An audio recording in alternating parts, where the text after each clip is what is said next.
नमस्कार, career TV में आपका बहुत-बहुत स्वागत है। और जैसा कि हमने पिछले वीडियो में बात करी थी नेट और जेआरएफ के बीच में बेसिक डिफरेंसेस को लेकर के कि कौन-सी एजेंसी कंडक्ट कराती है, पेपर का पैटर्न क्या रहता है, पेपर का सिलेबस क्या रहता है, इन सब चीज़ों के बारे में हमने बात करी थी। उस वीडियो से बहुत सारे स्टूडेंट्स को ये क्वेरी आ रही थी कि सर नेट और जेआरएफ के बीच में बेसिक डिफरेंसेस क्या हैं? उसको लेकर के एक वीडियो बना दीजिए ताकि हमें ये सब समझ में आ सके। तो आज के वीडियो में मैंने अपना प्रयास किया है कि आपको नेट और जेआरएफ के बीच में कोई भी डाउट ना रह जाए।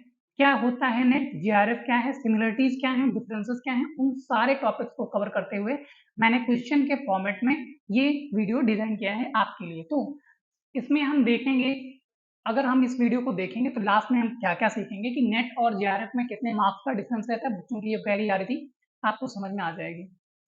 जेआरएफ की फेलोशिप कितनी होती है, ये सब चीज़ों के बारे में बच्चों के मन में जो डाउट रहते हैं, वो सारी चीज़ें क्लियर होंगी। नेट और जेआरएफ में बेसिक डिफरेंस क्या होता है, इसके सर्टिफिकेट में क्या डिफरेंसेस रहता है, जो हमें सर्टिफिकेट मिलता है उसकी वैलिडिटी क्या होती है, हमें अप्रूवल क्या होता है, अप्रूवल कैसे कराना होता है, ये सारी चीज़ों पे आज का वीडियो बनाया गया है इसी को बेस बना करके। तो उम्मीद करता हूँ इस वीडियो के बाद में नेट और जेआरएफ के रिगार्डिंग आपकी सारी क्वेरीज का सॉल्यूशन मिल जाएगा। तो चलिए बिना किसी देरी के हम लोग स्टार्ट करते हैं। तो आज के वीडियो मैंने ऐसे डिज़ाइन किया है, इसकी शॉर्ट्स ऐसे बनाई है कि एक छोटा बच्चा भी नेट और जेआरएफ के बीच में बेसिक डिफरेंस कर पाए। तो मैंने पॉइंट्स में इसको डिवाइड किया है। सबसे पहले है प्रमाण पत्र की वैधता, मीन्स आपका जो सर्टिफिकेट है, उस सर्टिफिकेट की वैलिडिटी कितनी है, सर्टिफिकेट की वैलिडिटी कितनी है। तो अगर आप नेट की बात करते हो, तो सर्टिफिकेट की वैलिडिटी फॉरएवर होती है या जेआरएफ में भी सर्टिफिकेट की वैलिडिटी फॉरएवर होती है। थोड़ा-सा कन्फ्यूजन यहाँ पे कहाँ पे होती है, जैसे आपने ये जो नेट का सर्टिफिकेट या आपका जेआरएफ का सर्टिफिकेट है, इसकी डिग्री अगर आपको जब ये सर्टिफिकेट आपको मिलता है तो इसपे भी लिखा होता है कि ये फॉरएवर है। मतलब ये हमेशा के लिए, आपने अगर एक बार नेट क्वालीफाई कर लिया या जेआरएफ क्वालीफाई कर लिया, तो ऐसा नहीं है कि आपको 3 साल, 4 साल, 5 साल बाद फिर से करना होगा। आपने एक बार कर लिया मीन्स ये डिग्री आपकी लाइफ टाइम वैलिड है कि आपने क्वालीफाई किया। दोबारा क्वालीफाई करने के लिए एक टाइम पीरियड ऐसा कुछ फिक्स नहीं है कि आपको 3 साल बाद दोबारा करनी है या 5 साल बाद दोबारा करनी है। तो ये आपको समझ में आ गया होगा कि इस सर्टिफिकेट की वैलिडिटी चाहे वो नेट हो या जेआरएफ हो, दोनों की हमेशा रहती है। एक बार क्वालीफाई कर लिया उसके बाद में आपको ये क्वालीफाई नहीं करना होता है। ठीक है? चलिए आगे चलते हैं। दूसरा पॉइंट हमने बनाया है प्राथमिकता किसको दी जाती है, मीन्स प्रायोरिटी। अगर आपके पास नेट का भी सर्टिफिकेट है या जेआरएफ का सर्टिफिकेट है, तो किसको प्रायोरिटी मिलेगी? अब प्रायोरिटी कहाँ पे मिलेगी? जैसे आप किसी भी इंस्टीट्यूट में जाते हो, तो आपने अगर नेट का सर्टिफिकेट दिखाया, जेआरएफ का सर्टिफिकेट दिखाया, तो बेसिकली जेआरएफ नेट की अपेक्षा ज़्यादा प्रायोरिटी रखने वाली चीज़ है। मतलब अगर आपने जेआरएफ क्वालीफाई किया है, तो इसको प्रायोरिटी ज़्यादा मिलेगी, उसके बाद में नेट वालों को कंसीडर किया जाता है। जैसे किसी एग्ज़ाम्पल से अगर हम समझना चाहें, तो क्या होता है, मान लीजिए 10 वैकेंसीज़ हैं और वहाँ पे 8 जेआरएफ वालों ने अप्लाई किया और 8 नेट वालों ने अप्लाई किया। तो जेआरएफ कैंडिडेट जो 8 हैं जिन्होंने अप्लाई किया है, उनको पहले प्रायोरिटी दी जाएगी। उसके बाद में जो 2 सीट वैकेंट बचती है, उस पे नेट वालों को कंसीडर किया जाएगा। मुझे लगता है, उम्मीद करता हूँ ये चीज़ समझ में आ गई होगी कि प्रायोरिटी जेआरएफ को मिलती है और बेसिकली मिलनी भी चाहिए, क्योंकि जेआरएफ मीन्स नेट से बड़ी चीज़ है। बच्चे ने अच्छे नंबर गेन किए हैं, बच्चे ने मेहनत करी है, तभी जेआरएफ क्वालीफाई होता है। क्योंकि आगे की अभी स्लॉट्स में हम बात करेंगे कि जेआरएफ की क्वालिफ़िकेशन जो होती है वो 0.5% बच्चों के पास में ही होती है। मतलब 99.5% से ऊपर मार्क्स लाने पर ही आपका जेआरएफ क्वालीफाई होता है। धीरे-धीरे हम सबके बारे में बात कर रहे हैं। तीसरा हमारा पॉइंट आता है, उम्मीद करता हूँ दूसरा पॉइंट समझ में आ गया होगा, प्रायोरिटी नेट को कब मिलेगी जेआरएफ की अपेक्षा। तो अगर मान लो इसको आप लिख सकते हो कि यहाँ पे अपेक्षाकृत कम रहेगी इसकी, अपेक्षाकृत कम रहेगी और इसकी अधिक रहेगी। ठीक है? बहुत ही सिंपल तरीके में मैं कोशिश कर रहा हूँ कि आपको ये सारे डाउट क्लियर हो जाएँ जो एक टाइम पे मेरे मन में भी होते थे। ठीक है? नेक्स्ट हम देखते हैं, तो आता है फेलोशिप। यही सबसे मेन डिफरेंस होता है अगर आप ठीक से देखोगे तो। फेलोशिप होती क्या है पहले ये समझ लीजिए। तो फेलोशिप एक, कह सकते हो, जो एक आर्थिक सहयोग है आपके लिए, जो पढ़ते समय आपको बहुत सारी चीज़ों की ज़रूरत होती है, उन पे स्पेंड करने के लिए जो मनी रिक्वायर्ड होती है, उसको उस नीड को पूरा करने के लिए जो धनराशि सहायता धनराशि दी जाती है, उसको फेलोशिप बोला जाता है, जो कि गवर्नमेंट आपके लिए करती है। तो फेलोशिप क्या नेट में मिलती है क्या, या जेआरएफ में ही मिलती है सिर्फ? तो ये मुद्दा बहुत ही कॉम्प्लिकेटेड है। देखो, इसको हम स्टार्ट करते हैं यहाँ से। यहाँ पे आपको 100% फेलोशिप मिलती ही मिलती है। 100% फेलोशिप मिलती है। ये बात क्लियर हो गई। अब नेट में फेलोशिप मिलती है या नहीं मिलती है, ये डिपेंड करता है एक तो स्टेट पॉलिसी और दूसरी यूनिवर्सिटी की भी अलग-अलग पॉलिसीज होती हैं। कुछ स्टेट्स अपने वहाँ नेट क्वालिफाइड कैंडिडेट को भी कुछ मात्रा में फेलोशिप देते हैं। यहाँ की फिक्स भी नहीं होती है, वैरी करती रहती है। और कुछ कैंडिडेट या कुछ यूनिवर्सिटीज ऐसी हैं जो नेट क्वालिफाई को फेलोशिप के लिए कंसीडर नहीं करती, वो सिर्फ जेआरएफ देखती हैं। तो जेआरएफ अगर आपने क्वालिफाई किया है तो आपको 100% फेलोशिप मिलनी ही मिलनी है, जो कि बहुत अच्छी मात्रा में भी होती है, आप ये मान के चलिए। और नेट में वैरी करता है कि आपको चेक करना पड़ेगा कि जिस स्टेट से या जिस यूनिवर्सिटी में आप जा रहे हो, जिस स्टेट से आपको, क्या वहाँ पे फेलोशिप का कुछ ऐसा प्रावधान है? अगर है तो जी हाँ, आपको नेट क्वालिफाई करने के बाद में भी फेलोशिप मिलेगी। ठीक है? तो आगे का हम पॉइंट देखते हैं। अच्छा, आप ये ध्यान रखिएगा, नेट में आपको फेलोशिप भले ही मिले, बट आप ये नहीं सोचो कि इनकी फेलोशिप और इनकी फेलोशिप इक्वल रहेगी। नहीं, डिफरेंस होता है और अच्छा खासा डिफरेंस होता है, ये मान के चलिए। तो इनकी अगर मिलेगी तो बहुत, इनकी अपेक्षा बहुत कम रहती है, अगर मिलती है तो। बाकी जेआरएफ की फेलोशिप फिक्स होती है। उम्मीद करते हैं ये पॉइंट आपको समझ में आ गया होगा। अगर आ गया है तो वीडियो को अभी लाइक कर दीजिए। चलिए, अब आते हैं कि हमारा मेन क्वेश्चन क्या है। आपका पेपर एक ही होना है, ठीक है? उसी पेपर से आप नेट क्वालिफाई कर रहे हो, उसी से जेआरएफ। तो क्वेश्चन आता है कि कितने नंबर पर आपका या कितने परसेंटाइल पर आपका नेट क्वालिफाई हुआ, या कितने परसेंटाइल या कितने नंबर पर आपका जेआरएफ हुआ। तो इस मुद्दे पे बहुत ही क्लियरली बोलना बहुत मुश्किल है, वैरी करता है। लेकिन मैं एक आपको डाटा ऐसे आंकड़ा दे सकता हूं कि मैंने जो अभी बात कही थी, टॉप 1% या 99 परसेंटाइल से ऊपर के जो बच्चे होते हैं, उनको जेआरएफ के लिए कंसीडर किया जा सकता है। आप टॉप 1 को भी आप ये मान के चलो कि टॉप के 0.5% जो होते हैं, लगभग वही। डिपेंड करता है कि सीट्स भी इसमें रहती हैं फिक्स, कि अगर हमें जेआरएफ इतना लेना है तो इतना ही लेंगे। तो ये मान के चलिए कि जेआरएफ में आप अगर सोच रहे हो आने के लिए, जेआरएफ क्वालिफाई करने के लिए, देन आपको 99 परसेंटाइल से ऊपर नंबर गेन करने हैं। कभी-कभी तो 99.5 परसेंटाइल से ऊपर नंबर गेन करने होते हैं। जाहिर-सी बात है, जेआरएफ एक बड़ी चीज़ है और जेआरएफ क्वालिफाई कैंडिडेट्स को एक अलग नज़र से देखा भी जा सकता है। उसने मेहनत करी होती है पीछे, तभी उनको ये सारी चीज़ें मिल सकती हैं। और फेलोशिप अगर मिल रही है तो आपको मेहनत तो करनी पड़ेगी, अगर आपको फेलोशिप चाहिए। ठीक है? अब आता है कि कितने नंबर या परसेंटाइल पे आपका नेट क्लियर हो। चलो ठीक है सर, मेरा जेआरएफ नहीं हो रहा, मेरा नेट ही हो जाए। तो नेट को क्वालिफाई करने के लिए मुझे कितना परसेंटाइल नंबर गेन करना है? तो अगर देखा जाए, देखो इसमें 2-3 चीज़ें मैटर करती हैं। एक तो कैटेगरी, जैसे कि जो एससी-एसटी कैंडिडेट हैं, थोड़ी कम कट ऑफ जाती है, ओबीसी की थोड़ी-सी ऊपर जाती है, जनरल या ईडब्ल्यूएस के बाद ईडब्ल्यूएस आती है, फिर जनरल आती है। तो इस तरह से ये मार्किंग थोड़ी-सी इंक्रीज़ हो जाती है। तो इसको अगर मैं एक रफ आइडिया आपको देना चाहूँ, तो मैं आपको बता सकता हूँ 91 या 92 परसेंटाइल से ऊपर, 92 परसेंटाइल से ऊपर आपको नंबर गेन करने होते हैं।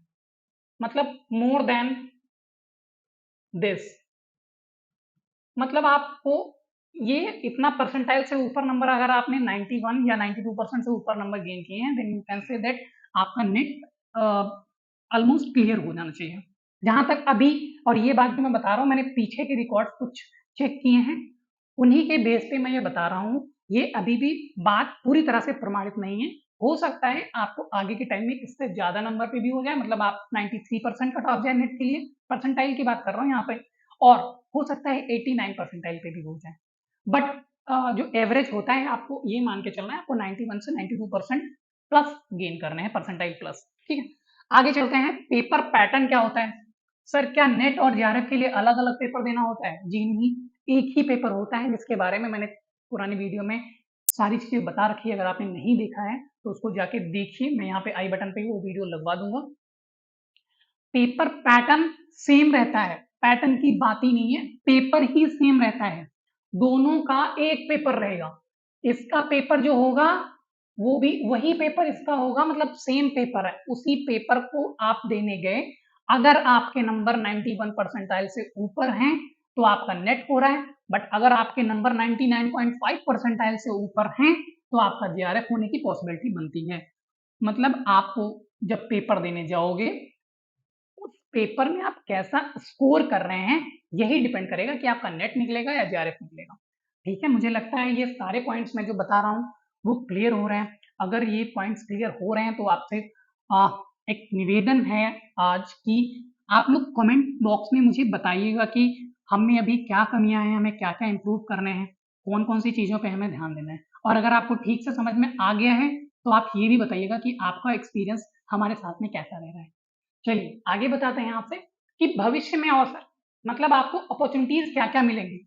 मान लीजिए आपने नेट क्वालिफाई कर लिया या फिर जेआरएफ क्वालिफाई कर लिया, तो नेट क्वालिफाई कैंडिडेट को क्या क्या अपॉर्चुनिटीज रहती हैं, जेआरएफ क्वालिफाई कैंडिडेट को क्या क्या अपॉर्चुनिटीज रहती हैं, क्या दोनों में कुछ डिफरेंस होता है। इस क्वेश्चन का जवाब इस पॉइंट में आ जाएगा। तो पहली चीज तो असिस्टेंट प्रोफेसर आप इससे भी बनेंगे, अगर आपने नेट क्वालिफाई कर लिया है मतलब आप असिस्टेंट प्रोफेसर बनने के लिए एलिजिबल हो चुके हैं। आपको पता है नेट एक एलिजिबिलिटी टेस्ट है, तो आप असिस्टेंट प्रोफेसर बनने के लिए एलिजिबल हो चुके हैं अगर आपने नेट कर लिया। अगर आपने जेआरएफ किया तो भी आप असिस्टेंट प्रोफेसर बनने के लिए एलिजिबल हैं। मतलब जब आपकी मार्कशीट मिलेगी, सर्टिफिकेट मिलेगा, उस सर्टिफिकेट पे लिखा होगा असिस्टेंट प्रोफेसर ओनली। तो अगर qualified for assistant professor only मतलब आप सिर्फ आपका नेट निकला है। अगर जेआरएफ होगा तो उसमें एंड लगा के जूनियर रिसर्च फेलोशिप, और अगर वो लग जाए तो मतलब आपकी किस्मत चमक जाएगी। होता है ऐसा, जेआरएफ मीन्स एक बहुत बड़ी चीज और आपको खुश होना भी चाहिए अगर आपका जेआरएफ क्वालिफाई है, क्योंकि आपने मेहनत करी है तभी आपका जेआरएफ हुआ है।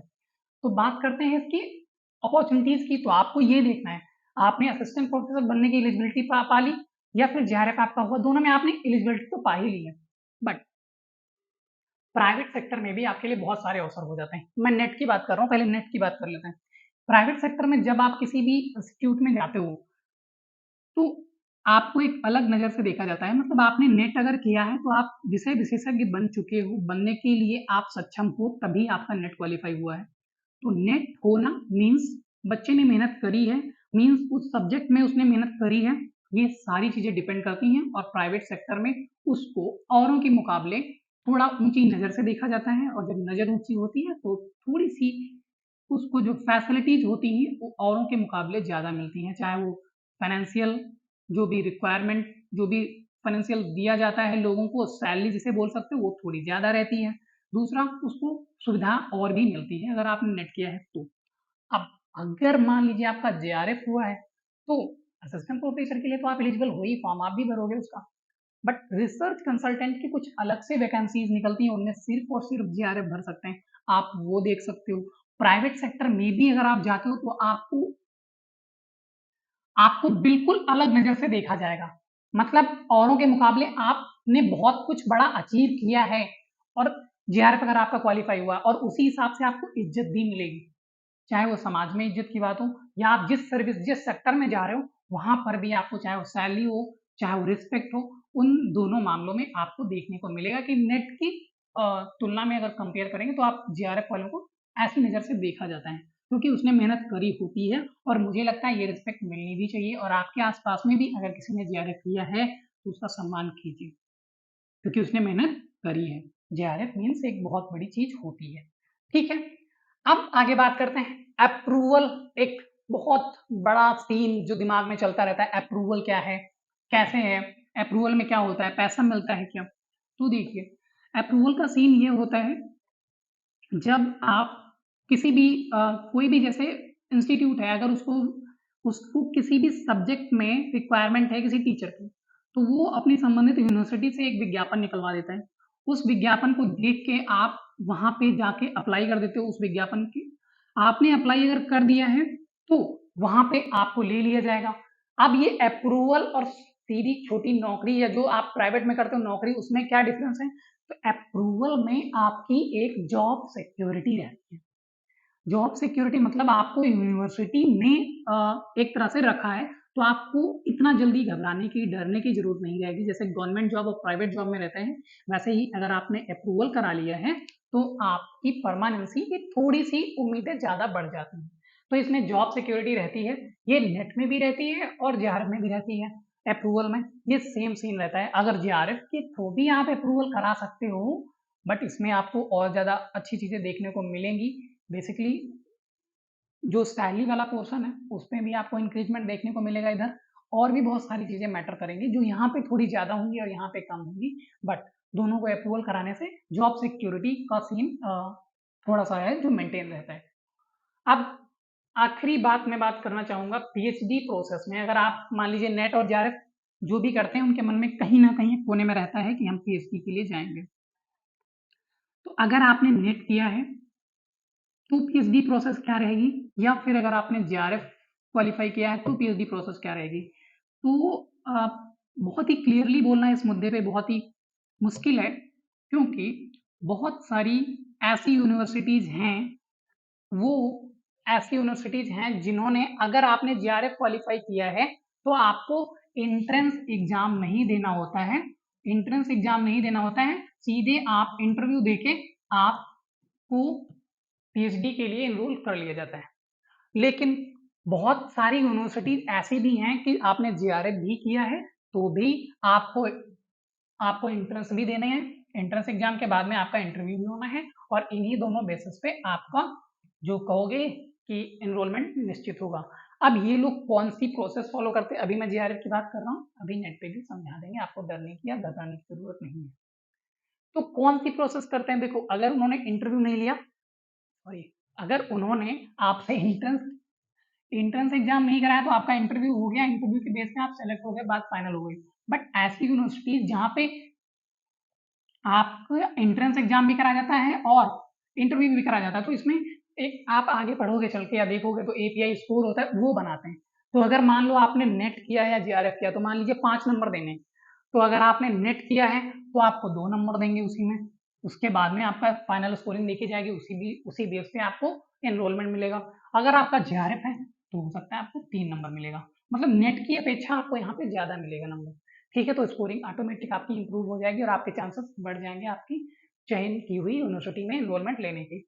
तो ये होता है प्रोसेस कि इसमें आपको, इसमें तो अब यहाँ पर भी ये नहीं कह सकते डायरेक्ट कि यहाँ पर अगर आपने सिर्फ नेट किया है, तो आपको एंट्रेंस एग्ज़ाम देना ही है, उसके बाद में इंटरव्यू भी देना है। क्योंकि कुछ यूनिवर्सिटीज़ ऐसी भी हैं जो नेट वाले कैंडिडेट को भी बिना एंट्रेंस एग्ज़ाम के डायरेक्ट इंटरव्यू के लिए कॉल करती हैं। ऐसे ही यहाँ पर बहुत सारी यूनिवर्सिटीज़ ऐसी हैं जो जेआरएफ के बाद में भी आपका एंट्रेंस और इंटरव्यू दोनों प्रोसेस कंप्लीट होने के बाद फाइनल स्कोरिंग के आधार पे पीएचडी के लिए एनरोलमेंट के लिए आपको चयनित फाइनल रूप से करती हैं। तो ये थी जानकारी नेट और जेआरएफ की। मुझे लगता है कि आपको सारे पॉइंट्स जो आज मैंने डिस्कस किए हैं, ये सारे पॉइंट्स समझ में आ गए होंगे। अगर आपको किसी भी पॉइंट्स में कोई भी डाउट है, तो आप कमेंट बॉक्स में लिख दीजिएगा। मैं पूरी कोशिश करूँगा आपको कमेंट बॉक्स में पूरी तरह से एक सैटिस्फैक्टरी आंसर करने का। तो आपको मैंने प्रायोरिटी के लिए बता दिया, फेलोशिप का बता दिया कि जेआरएफ में निश्चित है, इसमें वैरी करती है, कितनी नहीं। अच्छा हाँ, एक क्वेश्चन और कि कितनी हो जाती है फेलोशिप? तो आप मान के चलिए, डिपेंड करता है यूनिवर्सिटी पे, डिपेंड करता है बजट पे, बट एक रफ आइडिया ले लीजिए तो 40,000 के आस-पास आपकी फेलोशिप रहती है if you have qualified for JRF. 40,000 के आस-पास आपकी रहेगी। 100% श्योर होती है इसमें, ये मिलेगी मिलेगी। अब ये वेरी कर सकती है, जो मैंने डाटा बताया 40,000 वाला, बट बहुत ही नॉमिनल अगर इधर से उधर होगा तो भी एक एवरेज आप 40,000 मान लीजिए। अब इसमें कितना होता है, तो इसमें डिपेंड करता है ना, 8 से 10,000 कहीं-कहीं 40,000 ऐसे करके आप सोच सकते हो। बट ये मेरी बात को आप चेक करिएगा कि नेट में ये यूनिवर्सिटी या फिर जो भी आपका स्टेट होता है, ये अलग-अलग ही रखते हैं, तो इसमें वेरिएशन देखने को आपको मिल सकता है। उसके बाद मैंने कहा कितने नंबर या परसेंटाइल, तो मैंने कहा 91 से 92 परसेंटाइल से ऊपर आपको गेन करना है, तब आप मान के चलिएगा कि मेरा 100% नेट अ, हो जाएगा। अगर आप जेआरएफ के लिए सोच रहे हो, then you have to be on top. Means 0.5 percentile के 0.5 परसेंटाइल लोग ही 0.5% लोग ही जीआरएफ के लिए एलिजिबल होते हैं, मतलब 99.5 परसेंटाइल आपको गेन करने हैं, ये मान के चलिए। थोड़ा सा हो सकता है कभी पेपर बहुत ज्यादा टफ है तो 99 परसेंटाइल आ गया, बट आपको वो जो टॉपर होते हैं मतलब 1% या लेस देन 1%, उनमें आपको नंबर लाने हैं। फिर पेपर पैटर्न मैंने बता दिया, एक ही पेपर है, उसी में वही पेपर नेट वाला भी दे रहा है, वही पेपर जीआरएफ वाला सेम टाइम में बैठा हुआ है, एक ही पेपर हम दोनों सॉल्व कर रहे हैं। अगर मेरे आपके नंबर ज्यादा आ गए उसी पेपर में तो आपका जीआरएफ हो गया, अगर नंबर कम आए तो आपका नेट हो। ये सारी चीजें होती हैं जो मैंने आपको बता दी। फिर मैंने बता दिया आपको कि फ्यूचर में आपकी अपॉर्चुनिटीज क्या होती हैं, अप्रूवल वाला स्कीम मैंने बता दिया, पीएचडी प्रोसेस क्या होती है, ये सारी चीजें मैंने आपको बता दी। तो अभी आप लोगों से एक चीज और बताते हैं कि क्या प्रोसेस होनी चाहिए पीएचडी में एनरोलमेंट के लिए। क्या जीआरएफ हमें इतना बड़ा लग रहा है कि हम पीएचडी नहीं कर पाएंगे, या नेट या जीआरएफ में कैसे प्रिपेयर करें, क्या इतनी बड़ी चीज है, क्या जीआरएफ इतना बड़ा है कि हम कर ही नहीं पाएंगे? तो नहीं, मैंने देखा है, जैसे कि मैंने नेट क्वालिफाई किया, मेरे साथी ने जीआरएफ किया, मैंने दोनों की पढ़ाई देखी, मैंने दोनों का एनवायरनमेंट देखा। तो डिपेंड करता है आप किस समझ और किस अप्रोच के साथ में आप एग्जाम में बैठ रहे हो। अगर आपने कुछ कॉन्सेप्ट को ठीक से एनालिसिस करने के बाद जो भी आपका सिलेबस है, उस सिलेबस को ठीक से आप एक बार देख लीजिए और आप अपनी तैयारी में सिर्फ वो चीजें शामिल कीजिए जो सिलेबस में है, फालतू का नहीं पढ़ के। आप अगर टू द पॉइंट पढ़ना स्टार्ट कर देंगे और अंडरस्टैंडिंग बेस्ड क्वेश्चन जो आते हैं, अगर आपकी अप्रोच उनको सॉल्व करने की सही है, और वो सही कब होगी, जब आपने प्रैक्टिस करी होगी, तो आपका जेआरएफ आसानी से हो सकता है। कोई इतना बड़ा हुआ नहीं है कि आप क्वालिफाई ही नहीं कर सकते, इंसान ही करते हैं। मैंने देखा है, मेरे साथी हुए हैं, कई सारे पहले हुए थे, कई सारे अभी हुए हैं। जेआरएफ कोई बड़ी चीज नहीं है, बट आपको थोड़ा समझ के साथ में एग्जाम देना है, आपको थोड़ी सी मेहनत करनी है आपके कॉन्सेप्ट पे, आपको रटना नहीं है, क्योंकि रट के जीआरएफ निकलना ये बहुत बड़ी चीज हो जाएगी, और मुझे लगता है बहुत मुश्किल है रट के जीआरएफ निकालना। तो जैसे कि मैंने एजुकेशन से किया, तो एजुकेशन में जो भी कॉन्सेप्ट है आप उनको सीखिए, आप रट के अगर आप पेपर दे रहे हो तो बड़ा मुश्किल है कि आपका नेट भी क्वालिफाई हो सके। तो मैं, आप जो भी यहाँ पे नेट और जीआरएफ की आप जो भी बच्चे प्रिपरेशन करना स्टार्ट करना चाह रहे हो या कर रहे हो, मैं उनसे कहूँगा थोड़ी समझ डेवलप कीजिए, कॉन्सेप्ट्स को समझिए, सिलेबस को समझिए और उसके अकॉर्डिंग पढ़ना स्टार्ट कीजिए। कुछ भी रखने की जरूरत नहीं है, आराम से पढ़िए, सिलेबस को देखिए, सिलेबस के अकॉर्डिंग ही पढ़िए, एग्जाम ओरिएंटेड जो क्वेश्चन है जो आ चुके हैं उनको देखिए, फिर आप अपनी एक अप्रोच तय कीजिए, और पॉजिटिव माइंड के सेट के साथ में, पॉजिटिव माइंडसेट के साथ में जब आप पेपर देने जाओगे तो मैं कहता हूं कि आपका रिजल्ट बहुत ही अच्छा जाएगा। आपको मेरी जानकारी आज की कैसी लगी है ये कमेंट बॉक्स में जरूर बताइएगा, और अगर आप ऐसी और इम्पोर्टेंट इंफॉर्मेशन आप चाहते हो कि हमारे चैनल पे अपलोड होती रहे, तो प्लीज हमारे चैनल को लाइक कीजिएगा, सब्सक्राइब कीजिएगा, और करियर टीवी पे अपना प्यार ऐसे ही जैसा आप लोगों ने सपोर्ट किया है ऐसे ही करते रहिएगा। तो आज के लिए बस इतना ही रखते हैं, और उम्मीद करते हैं कि आपको ये सारी जानकारी पसंद आई होगी और आप हमारे चैनल को जरूर सब्सक्राइब करेंगे। आज के लिए जय हिंद, वंदे मातरम।